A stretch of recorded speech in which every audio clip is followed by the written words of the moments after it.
नमस्कार, मैं हूं आपके साथ अनुष्का राय और आप देख रहे हैं वी इंडिया न्यूज चैनल। चलिए देखते हैं आज की कुछ खास खबरें। भाजपा के प्रदेश अध्यक्ष श्री अभिलाष पांडे ने कहा कि यह उपचुनाव सामान्य चुनाव नहीं है। इन उपचुनाव में असत्य पर सत्य की विजय होगी और कांग्रेस इस उपचुनाव में लगातार झूठ का सहारा ले रही है। भाजपा के प्रदेश अध्यक्ष श्री अभिलाष पांडे ने कहा, यह उपचुनाव सामान्य चुनाव नहीं है। इन उपचुनाव में असत्य पर सत्य की विजय होगी और कांग्रेस इस उपचुनाव में लगातार झूठ का सहारा ले रही है। 2018 के विधानसभा चुनाव में कांग्रेस ने जनता, युवा, किसानों, महिलाओं को झूठ बोलकर व झूठे वादे कर सरकार बनाई, जबकि 15 वर्ष के शासनकाल में शिवराज जी ने प्रदेश में विकास का एक नया अध्याय लिखा, जबकि कांग्रेस सरकार ने 15 माह के शासनकाल में कुछ नहीं किया और अब कांग्रेस स्तरहीन राजनीति पर उतर आई है। श्री कमलनाथ ने हमारी भाजपा प्रत्याशी के लिए जो अपशब्द कहे, उसकी प्रदेश की जनता ने काफी निंदा की है। यह बात भाजपा के प्रदेश अध्यक्ष श्री अभिलाष पांडे ने कही है। श्री पांडे ने कहा कि कमलनाथ सरकार ने भ्रष्टाचार के सारे रिकॉर्ड तोड़ दिए थे। वल्लभ भवन दलालों का अड्डा बन गया था। कमलनाथ के समय कक्कड़ जी के घर जो करोड़ों रुपए निकला, उसकी जांच जारी है। शिवराज जी ने आते ही यह घोषणा कर मध्य प्रदेश की नौकरी में मध्य प्रदेश के युवाओं को प्राथमिकता देंगे एक अच्छी मिसाल पेश की है। शिवराज जी ने आते ही यह घोषणा कर मध्य प्रदेश की नौकरी में मध्य प्रदेश के युवाओं को प्राथमिकता देंगे एक अच्छी मिसाल पेश की है। इसका पूरे मध्य प्रदेश के युवाओं ने स्वागत किया। श्री पांडे ने कहा कि हमारा संगठन इस उपचुनाव में बूथ स्तर तक सक्रिय है। पूरा संगठन सड़कों पर काम कर रहा है।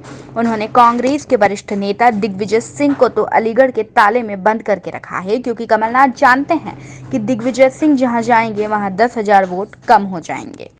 एक साथ कंधे से कंधा मिलाकर काम कर रहे हैं। ग्वालियर चंबल अंचल में हमारे पास बड़ी लीडरशिप है और इन 28 सीटों पर हमारे पास बड़े बड़े नेता सारे लोग काम कर रहे हैं। कांग्रेस अकेली दिखाई दे रही है और कांग्रेस ये मान चुकी है कि इस चुनाव के अंदर फेवर भारतीय जनता पार्टी का है। 28 सीटों पर कमल खिल रहा है, इसलिए बौखलाई हुई कांग्रेस खिसियानी बिल्ली खंबा नोचे की स्थिति में है और अपना आबा खो बैठकर कांग्रेसी अनर्गल प्रलाप करते हुए गंदी गंदी बातें करने का काम कर रहे हैं। भाषा की मर्यादा कांग्रेस खो चुकी है, इसलिए इस चुनाव के आने वाले परिणाम पर भारतीय जनता पार्टी का कमल खिलकर आने वाला है और 28 सीटों पर कमल खिलने वाला है। लगातार आपने अभी बोला कि दिग्विजय सिंह नहीं दिख रहे हैं, इसमें आपने क्या कहा?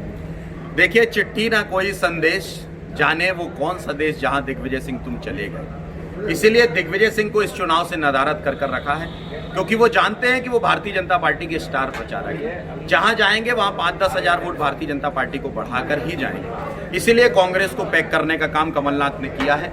ग्वालियर चंबल अंचल के नेताओं का अपमान भी कांग्रेस कर रही है। कमलनाथ कर रहे हैं कि एक भी नेता मैदान जंग पे नहीं है। इन सबको चुनाव से बाहर कर कांग्रेस ने रखा है। कमलनाथ अकेले घूमते हुए दिखाई दे रहे हैं। भारतीय जनता पार्टी के पास बड़ी फहरिस्त है। आदरणीय हमारे नरेंद्र मोदी जी, अमित शाह जी, जेपी नड्डा जी जैसे लोग केंद्र पर हैं और प्रदेश में आदरणीय शिवराज सिंह चौहान जी। चंबल अंचल के हमारे नेता आदरणीय जो यहाँ का लाल है आदरणीय बीडी शर्मा जी, जो प्रदेश अध्यक्ष के रूप से काम कर रहे हैं। आदरणीय प्रभात झा जी हैं, नरेंद्र सिंह तोमर जी, आदरणीय कैलाश विजयवर्गीय जी, ऐसे हमारे नरोत्तम मिश्रा जी हैं, यहाँ से हमारे अरविंद भदौरिया जी, ऐसे सारे लीडर्स हमारे पास। लेकिन कांग्रेस के सारे नेता नदारत हैं, नदारत दिखाई दे रहे हैं। कमलनाथ जी ने इमरती देवी वो आइटम बोला था, उस शब्द में आपने कमलनाथ जी ने जो इमरती देवी के लिए आइटम शब्द का उपयोग, देखिए, कमलनाथ जी ने जो आइटम शब्द का उपयोग किया है, कमलनाथ जी ये एटम बम बनकर निकलेगी और इमरती देवी एटम बम की तरफ फूटेगी और जिसका पूरा प्रभाव 28 के 28 सीटों पर दिखाई देगा। और मैं दावे के साथ कहता हूं कि जो नारी शक्ति का अपमान करने का काम कांग्रेस ने और कमलनाथ ने किया है, अजय सिंह ने किया है और उनके नेता कहते हैं कि महिलाएं 500-500 रुपए कहाँ रखती हैं, इतनी व्यवहार के साथ जो आपने बात की है, आपका मुंहतोड़ जवाब दिया। आपने जैसा बोला कि कालिया नाम का शब्द है, किस संदर्भ में और किसके लिए कहा है? कालिया नाग वो है जिसने युवाओं से कहा था कि 4,000 रुपए बेरोजगारी भत्ता देंगे, जिसने किसानों से कहा था कि हम आपको 2 लाख रुपए कर्ज माफ करेंगे, हरे नीले पीले कार्ड भरवाए गए थे। हर तरह से झूठे वादे करने का काम कांग्रेस ने किया था।